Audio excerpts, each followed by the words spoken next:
when my mind is wandering, there I say every one.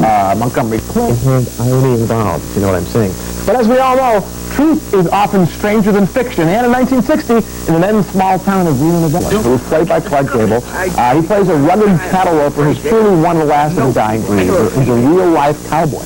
And one day, he's in town for a local rodeo, and he stumbles into Rosalind Tabor, played by Marilyn Monroe. She's recently divorced and rather delicate in nature. This strange romance starts to bloom, and then all of a sudden they're joined by an old friend of theirs, an itinerant disillusioned rodeo performer with a very checkered past, played by Montgomery Clift. Now together, these three strange bedfellows embark on a philosophical journey of self-discovery. Now, as you might imagine, the Misfits was plagued by trouble right from the get-go. Although Arthur Miller originally wrote the screenplay as a big showpiece for his wife, Marilyn Monroe, by the time they actually started shooting the movie, Marilyn and Arthur were not even talking to each other practically. They were estranged. I don't think they were living together.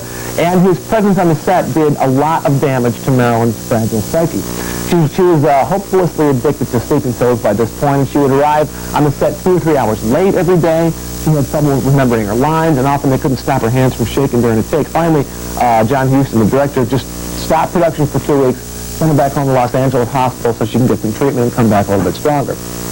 Now, when the location shoot was difficult enough, with the cast and crew enduring 110-degree heat and blistering alkali dust, which was blowing through the set every day, Gable made things even worse by refusing to use a stuntman. So he was chasing horses across the scorching desert, roping stallions himself alone, and then toppling off the top of a car. Most of the crew expressed concern that this was just probably too much for a man his age to handle, and strangely enough, 2 days after the filming of the film was completed, Gable suffered a heart attack and died a week later.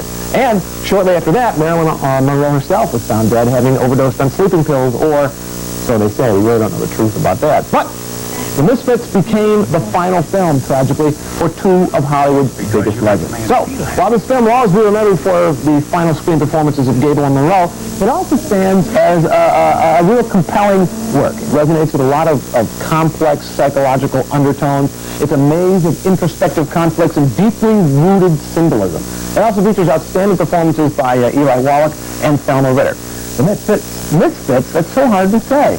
The Misfits remains a haunting film experience, forever marked by an equally haunting legacy. And guess what? It's up next, right here on Encore.